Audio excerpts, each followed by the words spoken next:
Ever wondered what happens to you after the body dies? Ever been curious about what the transition to the spirit world's really like? Well, today we're going to be tackling some of those really popular questions that I get all the time. So stay tuned.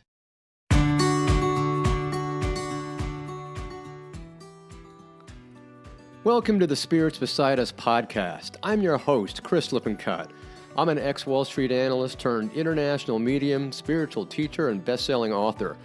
Each week we'll dive into the fascinating and uplifting arena of the non-physical world to help you deepen your understanding and spiritual connection to the unseen realm.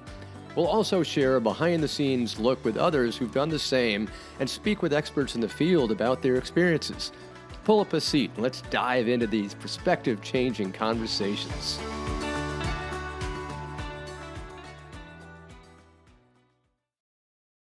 How often have you asked yourself, what's beyond this life? Is there something more? It just seems that there's so many people these days that still believe that there's only one life. This is it. Perhaps, they die, that, maybe their body's food for the worms. There's no more beyond them. But then something happens to them. There's some catalyst somewhere, and they begin to question what's out there. They begin to question the world. I know that happened to me. For example, before my parents died, I was an agnostic materialist. And everything was here, it had to be proven. But then, for example, when my father died when I was 18, my world was shaken. I had to figure out, this was a totally different reality, what's beyond there. But I didn't really fully question it. Then my mother died when I was about 30. Then my whole world was turned upside down, and I really started doubting everything. And of course, I was starting having all kinds of experiences and going through all kinds of different phenomenon that we can talk about later. But it's just showing that there's definitely a catalyst of some kind that causes us to question the existence that we all live in. And that's what's so interesting about this, that we look through something and we begin to question it. Because when we look at it, there's really a lot of evidence out there in the world that we can start to point to, and we can start to say, yeah, there's something that shows us that there's a lot of evidence about life after death, and that life continues after death. If you look at it, in fact, death is really nothing more than a metamorphosis. It's a transition. Your spirit's evolving into a higher energetic state. It's very similar to the way a butterfly is evolving out of its cocoon. Somebody looks at the caterpillar and says, "Oh no, the caterpillar is dead. It's in its own little, shell. Oh no, what's happened to the poor little caterpillar?" Sometimes the child gets very upset. Lo and behold, the old caterpillar transforms into an incredible butterfly. It's the exact same concept. It's nothing but a transition. It's a metamorphosis. So your consciousness is very much the same thing. Your consciousness is essentially leaving behind its human shell, and it's transitioning into a higher energetic state. So, if you begin to look at it from perhaps a quantum physics perspective, which we can get into later, everything is energy. Everything is just electrons, protons, neutrons, quarks, subatomic particles. They're all energy. It's all floating in vast emptiness of space. But those particles are moving at high rates of speed. And when you begin to realize that everything in existence, you, the people you see, the buildings you see, the trees, everything is just nothing but a composite of energy and particles that are all moving at high rates of speed. You begin to realize that the reality you're looking at is just a little bit different. For example, let's take a look at the nucleus of the carbon atom. Getting a little scientific here, but bear with me. If you look at the nucleus of the carbon atom and you blow that nucleus up to the size of, let's say, a golf ball, if you look at the electron of that carbon atom, it's literally 2 miles away if the nucleus was the size of a golf ball. Everything in between is nothing but empty space. That's what we're dealing with. We're dealing with empty space. We're dealing with electricity. We're dealing with energy. We're dealing with transition of energy. And when you look at it, energy is measured by wavelengths. It's measured by frequencies, and that's what we're always talking about: is how can we look at the distance? Because we're humans, we want to know what the distance is. So these frequencies of all these physical objects, they're moving at slow enough frequencies, slow enough rates that they can be seen. The frequency is slow enough that we can actually see it. However, when you begin to speed up the vibration, a change in states begins to occur. And we know that states are in different forms because Einstein told us, for example, that energy can neither be created nor destroyed, it can only change form. And of course, he was the grandfather of quantum physics. So when you begin to look at it, what you're doing is your consciousness, you're literally transforming into a higher vibration spirit being. A good example of energy is a propeller blade or a fan blade.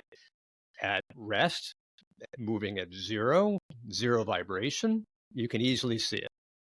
Even when the fan blade or the propeller is slowly moving, you can still see it. But when you increase that vibration, a miraculous thing happens. If you get it up to a fast enough speed, you can't see the propeller. All of a sudden, you say, it's gone. Is that what you say? Do you say the propeller's gone? No, you know it's still there. But what you're actually doing is realizing the propeller is at a different state. It's very similar to your body, and it's just before your eyes, everything's gone. The subatomic particles do the same thing. You look at particles through an electron microscope at rest, you can see them, but when they're actually moving, because they're always moving, you can't see them. They're in a cloud. So it's nothing but a high vibration state. And it's the same thing with sound. Different hearing ranges, for example. Humans can hear at a lower pitch sound, whereas dogs can hear higher pitch sounds. Just because humans can't hear the same type of high pitched frequencies that dogs can hear, does that mean they're not there? No, of course not. They're still there. What about light? Humans can see in just the plain range of daily light, whereas lizards can see, for example, in the ultraviolet range. Just because humans can't see ultraviolet, does that mean that the ultraviolet spectrum of light doesn't exist? Of course not. It's still there. We just can't see it. So, with spirit, for example, human energy is vibrating at a high rate. But if you increase that vibration to an extremely high rate, say, for example, the propeller blade example, suddenly you have a transformation that you're dealing with a state of energy that can't be seen or detected with physical senses. And that's what spirit is, because it's vibrating so fast, you can't sense it with your physical senses. And just because you can't really detect it, does it mean it's not there? No, it just means it's not detectable with physical senses. Another way to look at this is you have an energy body. It's defined by energy systems, energy centers, bioenergetic systems. In fact, the electrical energy in your brain can be measured by very specific systems, like an EEG, electroencephalograph, that measures the frequency of your brain waves. So you can actually do that. It measures the electrical charges. You've also got energy centers in your body, commonly referred to as chakras. There's the seven basic chakras up and down in your body. They're basically rotating vortices of energy. They kind of act like portals in your body, allowing energy to flow through them. That's a conversation for another episode. But these are all just different ways of discussing energy, and they've all been known by Eastern medicine for thousands of years. Now, at death, for example, energy in the body that's already there that we talked about has to go somewhere. We talked about, if you remember Einstein, energy can neither be created nor destroyed. It can only change form. So it has to change form into a state that we can't detect. It's like talking about water. Water in its frozen state, you can easily see because the molecules of water are barely moving. They're moving very slowly. The oscillation rate, the vibration state of the molecules of water are moving very slowly in the frozen state. You heat it up to the point where the ice has melted into this liquid water. It changes form from ice to liquid because the molecules and the vibration, the oscillations increase, vibrations raising. And if you take that water, heat it up even further, and you get it into steam, now you're talking about a vibration rate of the molecules that are moving even faster. Now you're moving with faster vibration. You've gone from the state of water to steam. Heat up the steam even faster. You've gone from steam to plasma. So as you are continuing to rise and you're continuing to increase the vibration rates, the states continue to change. You increase the plasma even one step further, you go from plasma to a non-physical existence. It's the exact same progression. This is just nothing but energy changing forms. Matter changes forms. All energy changes forms. It's just based on the vibration rate. So what we're talking about is that you, the person that you're thinking of on the inside, your consciousness remains very alive at all states. Whether you're in the body, the physical body that you can see and detect with your physical eyes, or you're in the non-physical state, you're still alive, you're still conscious. It's just a change in the vibration rate. So think about it from the perspective of the me. Remember when you were a child and you were thinking about me and you're imagining all these different states? If you think back to the quote unquote me as a child, you can go back and think, hey, wow, this is something, it's still the same person when I was a young child as I am today. I'm no different. The only difference is the physical body. But that consciousness, the me that you think of, that consciousness is exactly the same. So you're the same, whether you're 5 or 105, it's always the same thing. So your consciousness has never changed. That's the one constant.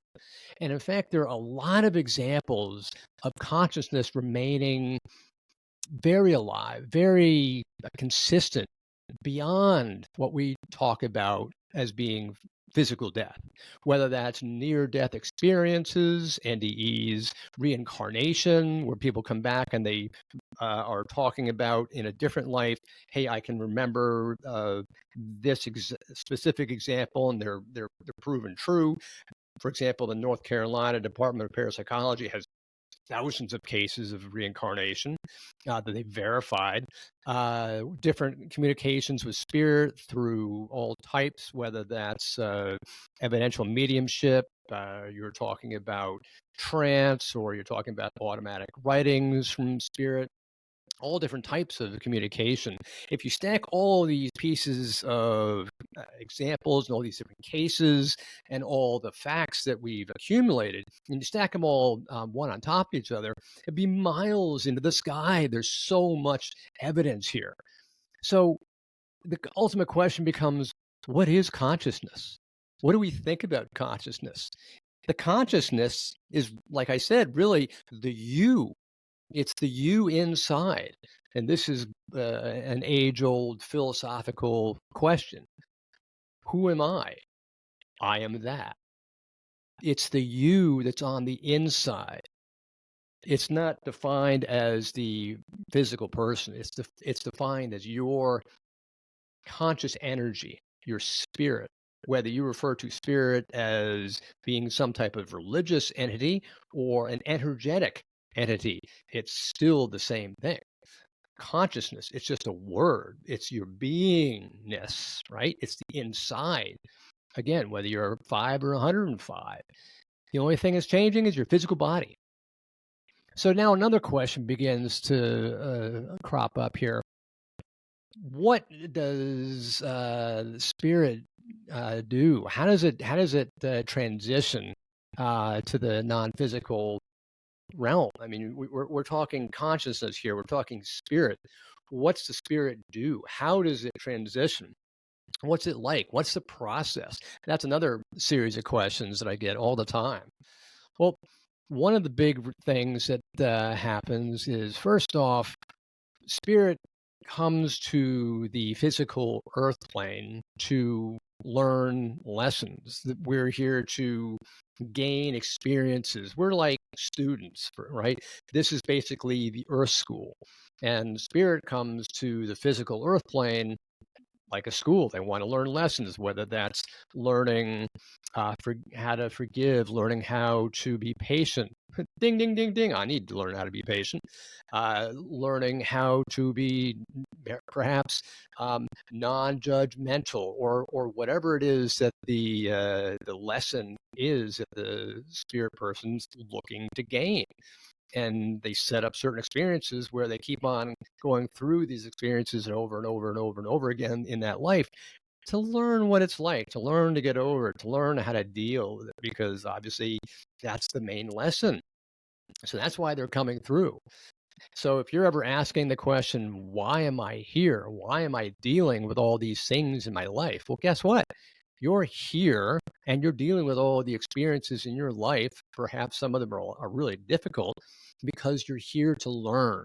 You're in the earth school, whether you're in the earth school of grade 2 or you're in the earth school of your senior year in college, whatever it is, you're at some level, you're going through all these different experiences. To think about it from the school of life. Everybody says it's a school of hard knocks. Well, you're absolutely right.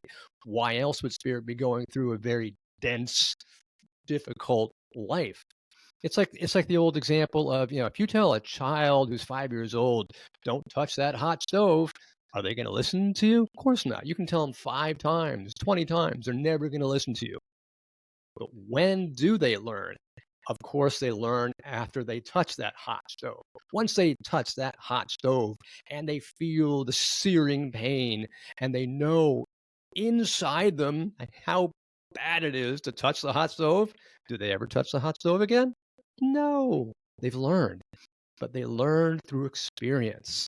Experience is an incredible teacher, and that's why spirit comes through to the earth school to learn all about what it is to be human, to go through the experiences and to learn all these different lessons. But then the question becomes, what about, you might be asking, well, why am I here? And what are the lessons that I need to know? And maybe, Great Spirit, or whatever you want to call it, and you want to ask for the answers, right? Um, you can't do that because it's like asking your teacher who is on, the person who's giving you the test. It's like saying, can I have the answers on the test you're going to give me? No, you can't do that, because if you knew all the answers, well, guess what? You wouldn't learn anything. How could you know the answers? You'd never learn.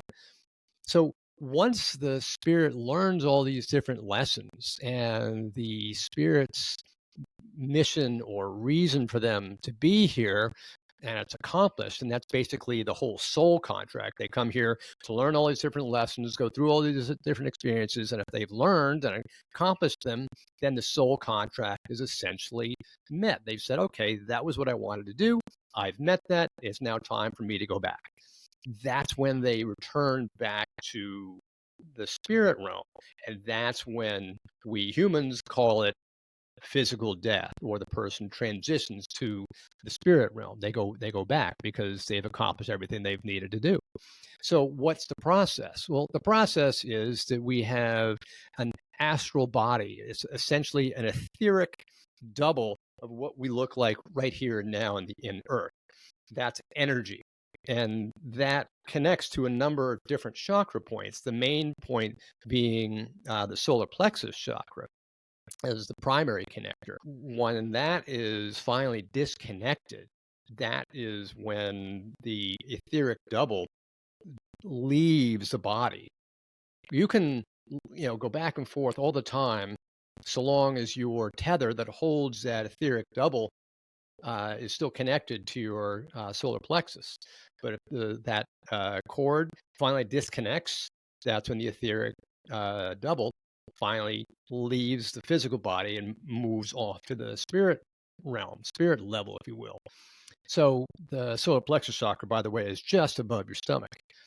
And as the spirit is doing this, it's doing the same thing as we were talking about before. We were talking about the transformation of the caterpillar to the butterfly. It's the same thing.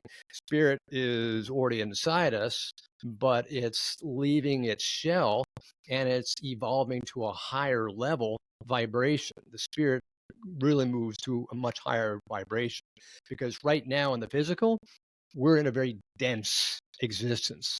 We're like the water in the ice, right? We're like those water molecules, the H2O molecules that are in a low vibration state, like the ice. They're dense.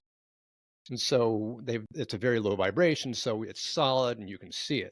We're like that. However, when the spirit moves away from that dense plane, dense vibration, the vibration speeds up to the highest vibration, it moves up to the spirit plane, and that's when it leaves the physical plane. So it's like all those different energy levels we were talking about before.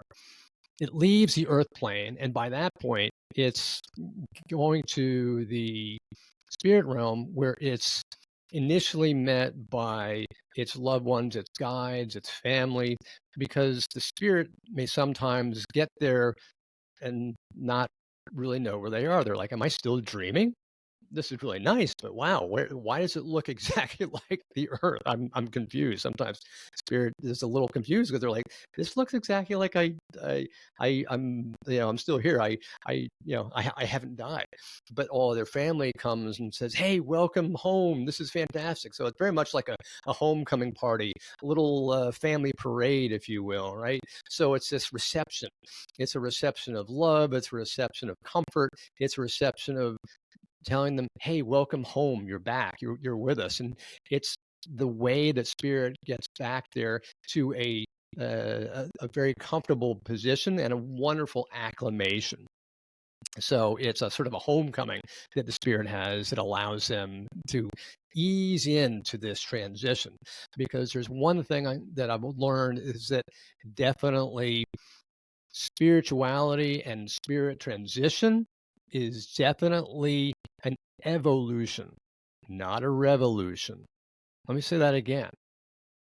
Spirit and spirituality is an evolution, not a revolution. So at all stages, once spirit gets to the spirit world, it's an evolution. That's why it's so smooth in most cases that the spirit is confused. They're like, "Wait a second, this looks exactly like the spirit world. No, this makes no sense to me." And that's constantly what we're getting all the time. Now, if, for example, the departure of the spirit might have been sudden or unexpected, maybe their person was in an accident or some immediate tragedy happened, whatever the issue is, then they may have been shocked out of the body and the spirit wasn't exactly ready for it. So that might cause a little bit more confusion. They're like, "Wait a second, a second ago I was right there. Why? What's happening? I'm I'm confused." So it may take them a little while to acclimate, but that's it. It's just a matter of time. So they'll have time, and the family comes in, and they get to learn how to acclimate. And it's never a question of, "Oh, I have to be in some home resting forever." No, it's like you're saying, "Okay, well, I'm off on this vacation and I'm just learning to kind of get my feet wet for a day or so after arriving off the plane," right? Doesn't take you long. You get used to it pretty quickly. But another beautiful thing about the spirit world is that everybody is well aware of the scheduled arrival of the spirit. And again, we were talking about spirit contracts and soul contracts. That's one of the reasons why. Everybody in spirit's well aware of when the spirit's coming home. And they're always keeping an eye on it.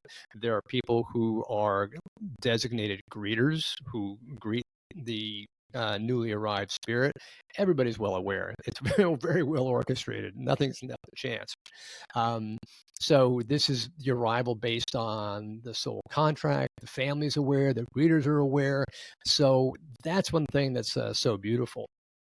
And a lot of times I get questions about, does spirit, do they stay aware of us? Can they look at us? Do they follow us? Do they care about us? How do they know about us? Can they see us? And absolutely, the answer is yes to all those questions. They do see us back on the physical. They do still care about us. They're still tied to us because it's all about love. If you were off on a vacation somewhere in the Caribbean, basking in the sun, drinking your margaritas or whatever your favorite drink is, and you're just having this wonderful experience on vacation, does that mean you don't love your family back home? Of course not. You're still loving your family. You're still thinking about your friends and family. Nothing's changed. The connection is still there. If anything, spirit is that much more honed in on the love of you, the love of the family, the connection. It's that bond, it's that family bond, it's that tie that brings you two together. Some people ask, will my spouse remember me? Will I still see them? And the answer is absolutely yes, because right now on the physical, you're seeing and aware of each other in a physical existence. You may have that love tie, but what's so amazing and so strong is the love bond that connects your two beings. Don't think about it from a physical perspective. Think about it from the inner you, the consciousness. Remember we talked about the me? That bond is what is so strong. You're still so connected. And that's really what connects spirit to us when they're up in the, I'll call them up, but it's really around. That's why this whole show is called Spirits Around Us, because they're basically sharing our space. It's not like they're up in some lofty cloud somewhere. They're literally sharing their space with us. And so when love is what is so strong, love is what's heightened when they're in spirit. So that love is what's connecting them, and that's what they're feeling. They leave behind the ego. They leave behind anything that might have prevented them from being quite as loving as they wanted to. And now love and their heart is worn on the outside. And so it's that much more strong. And it's really that love that comes through in all the readings. For example, all the mediumship readings that I give, the most palpable thing, most tangible thing that you can feel is the love between the communicator and the recipient. It's that love that is so powerful, so strong, so amazing. They're not going to come through and it's sort of be like, yeah, I'm here. I guess I'll talk to you. Didn't really like you, but whatever. No, they're not going to speak like that. They come through with love. They come through with healing. They come through with compassion. They come through with the energy, because that's who they are, right? So if you were to sum it up, the spirit world is all about love, and that's really the biggest thing that is perhaps the main takeaway, if you want to think about it.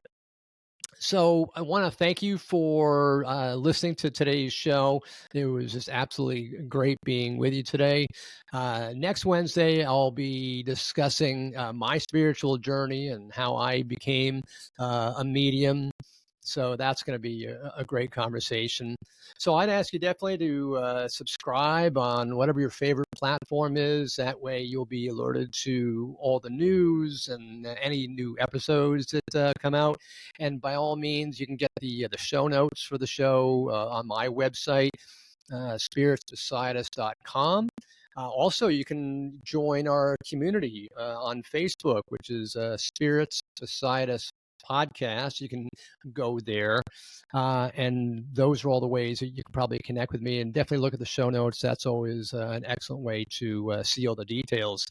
So I will speak with you next Wednesday, and until then, this is Chris sending you love and light. Bye for now. I hope you enjoyed this episode of Spirits Beside Us. Make sure you head over to the show notes for all the links and information on this week's episode. You can check it out at spiritsbesideus.com. If you love this episode as much as I did, head over to rate and subscribe so you never miss an episode. Also, if you're looking for a community of spiritual seekers like yourself, make sure you join my Facebook page, Spirits Beside Us Podcast on Facebook. This is Chris signing off, sending you love and light. I can't wait to connect with you again on Wednesday.